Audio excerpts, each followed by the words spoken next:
Hello, welcome to the round 7 review. After the Blues fall short, 15 goals, 15, 105 to 18 goals, 10, 118. We fall short to the Geelong Footy Club, the mighty Cats, the undefeated Cats, in a pretty entertaining game at the MCG. If you're a neutral, surely you're loving that. It was a great spectacle of the game. High scoring, back and forth, high energy in the crowd, momentum swings, and almost some late drama. Maybe a little hint of some late drama.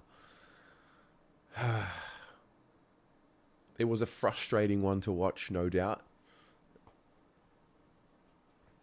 And it was a reminder how important and how thin the margins are as you venture up to the top of the competition. And when you are on a journey from being a really poor team to starting to become a good side, and then when you're trying to become a great team, just how thin the margins are and just how important the fundamentals are.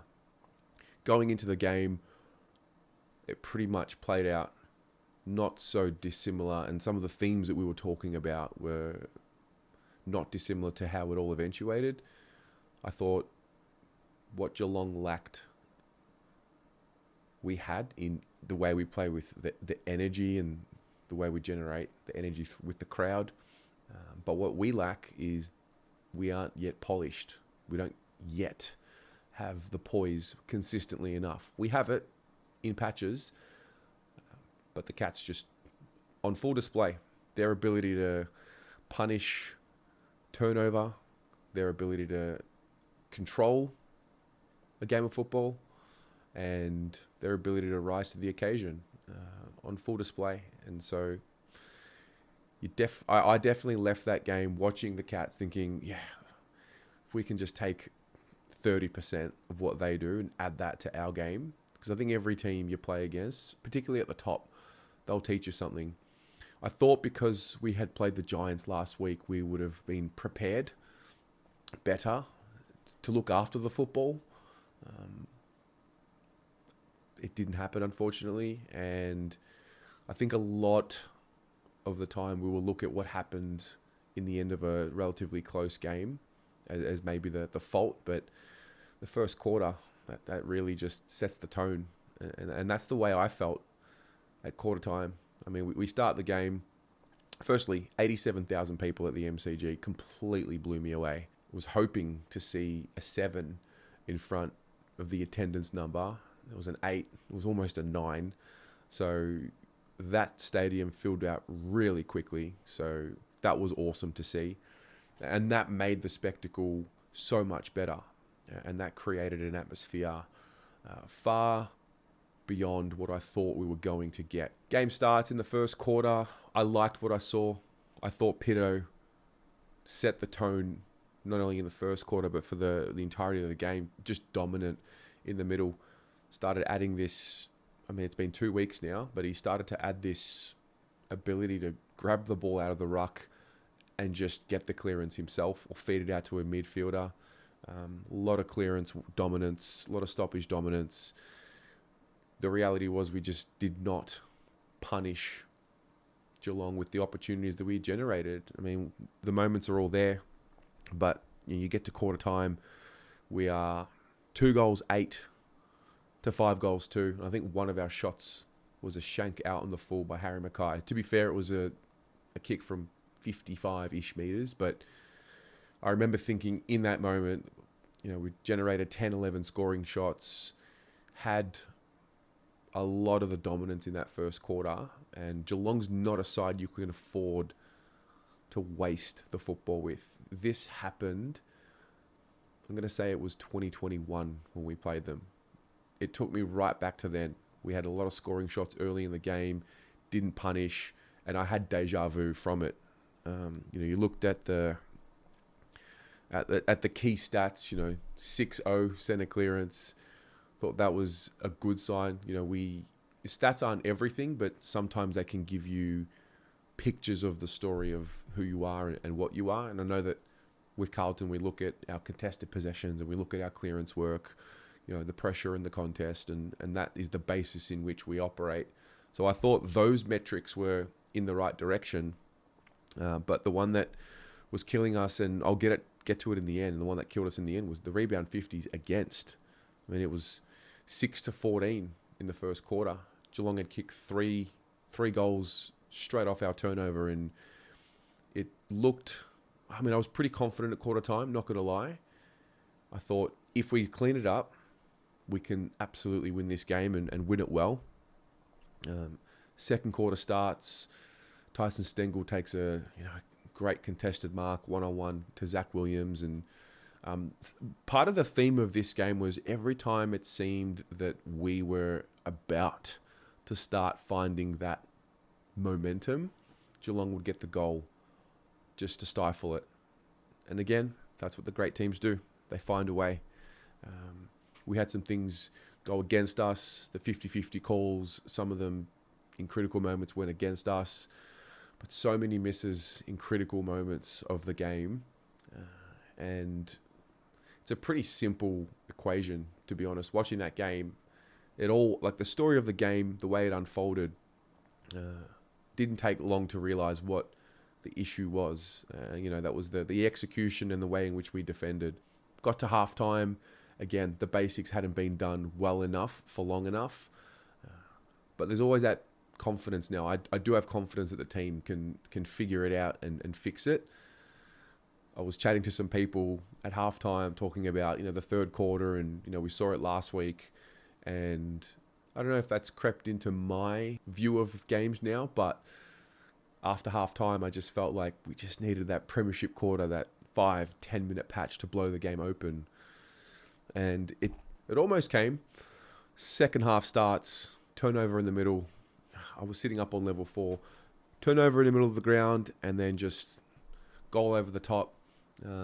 Lewis Young was on the last line of defence. He had no chance to stop that goal. We do, based on the way that we play, with that higher line up the ground, we are susceptible to get scored off more than most because of the way we play. And Geelong absolutely took advantage of that.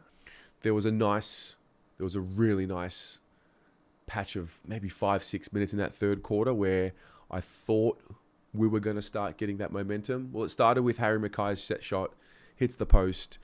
At this point, Charlie Curnow still hadn't really gotten involved in the game like what we know he can.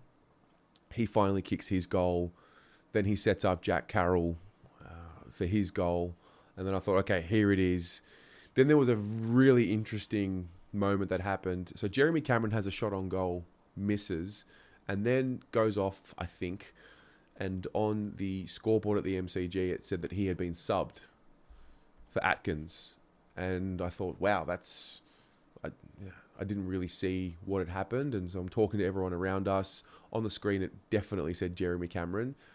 And then moments later, he takes a mark inside our defensive 50, and it ended up being Dangerfield that was subbed. But I thought that was really interesting. But so Jez apparently gets subbed. Elijah kicks his goal. Jez comes back on, evidently, kicks his goal, and it was Dangerfield that was subbed. Then I thought one of the more profound moments in the game where Geelong just were able to stifle us from getting that momentum happened in that third. Harry takes a really big contested mark, 23 minutes, 50-second mark of the third quarter, kicks a goal. Charlie gets another one straight away, up and about. Usually with Charlie, he gets his first, and then he's involved in the game, and the magic starts happening, and the crowd started lifting there. Then there was a passage of play in transition. Zach Williams goes down, and evidently it was a knock to his face, probably not enough to call a free kick. On some days we might get that free kick. He goes down. Ollie Henry runs forward, takes a mark, kicks the goal.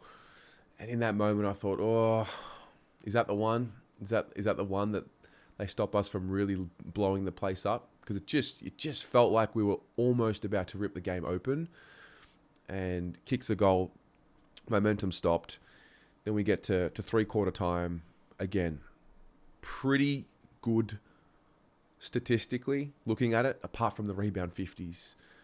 That was something that was a feature all game. 38-21 at 3/4 time.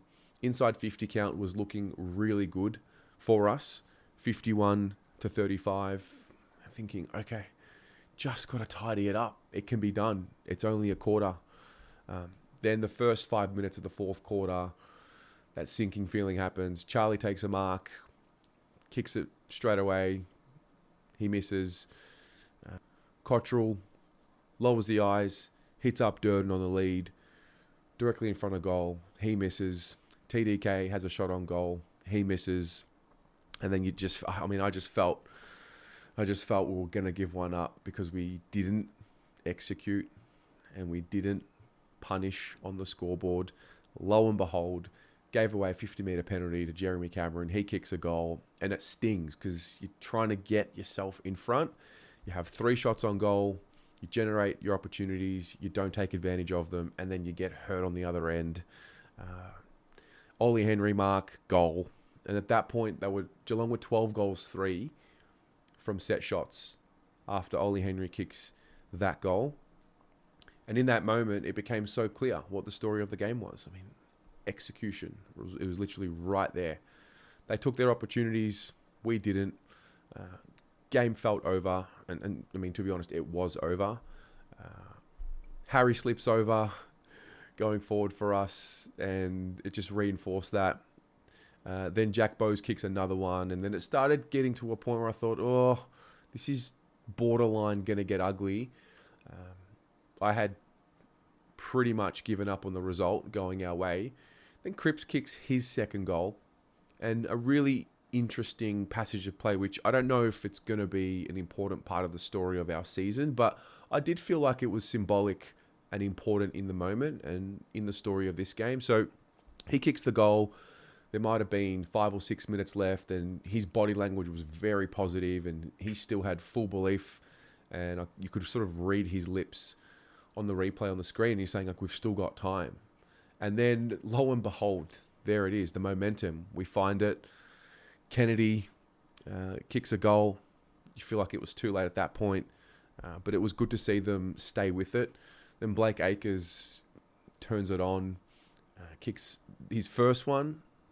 Crowd got up and about. Then he kicks his second one, and I think the crowd started believing. We had lost quite a few supporters who had left early, is what it is.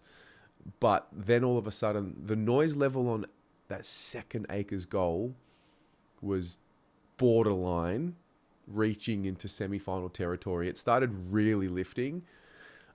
I did feel like it was too little too late. Then Geelong kick one and really iced the game. And that was the story. Pretty straightforward.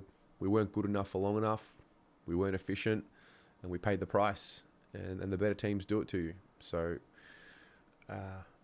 not too worried. I watched Michael Voss's press conference, and literally, I was frustrated. I watched the press conference and I almost smiled, because I just realized, like, he's going to figure it out. Like, got full faith. You know, he was brutal. He was honest.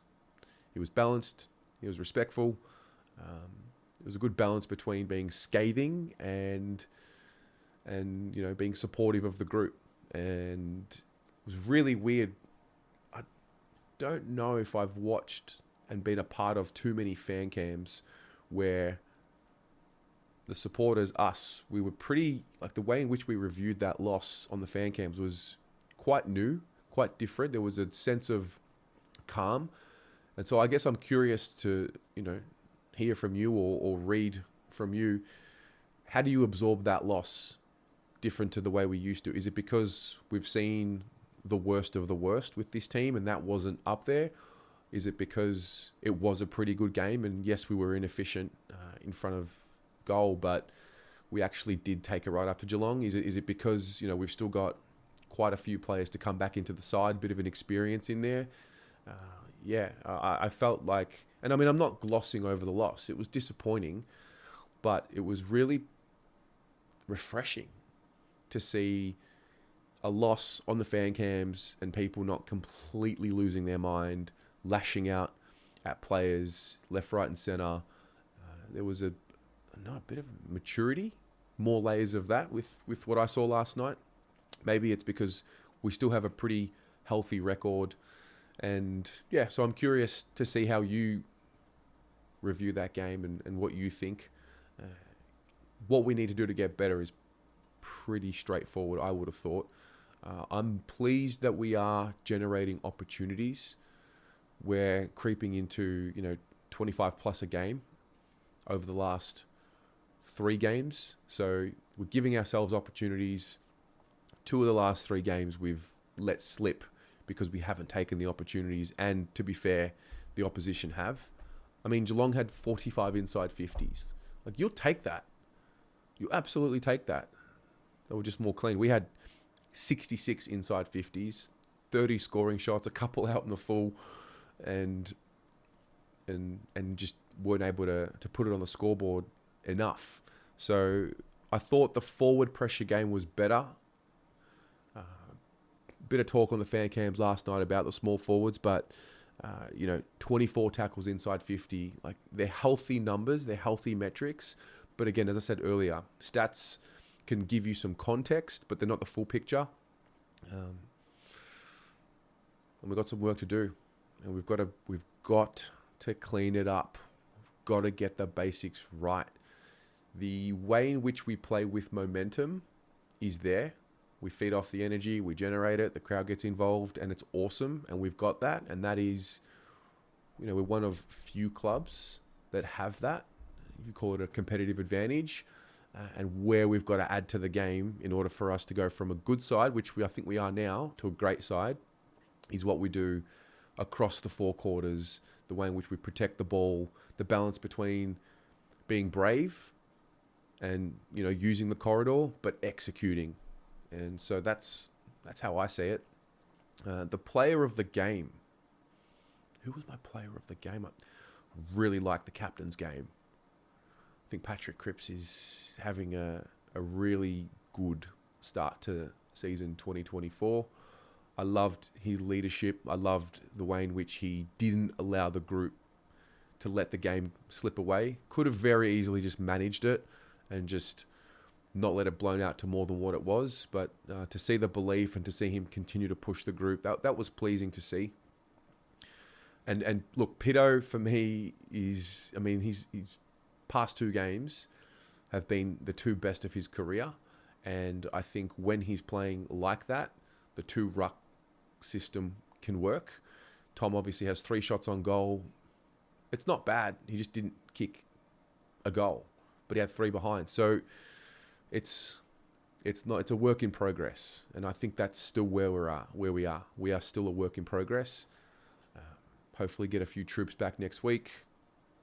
And then it's Collingwood. I mean, if we needed that loss last night to sharpen up and go against Collingwood, then, I'll take it. We'll see how we go. But yeah, we cannot afford to drop games, too many games, and be talking about execution when we have that many scoring shots. It's something we got to tidy up, because when you get to the pointy end of the season, the fine margins become even finer. So that's that. How was your experience? What did you think of round 7? And see you in the comments. Go Blues.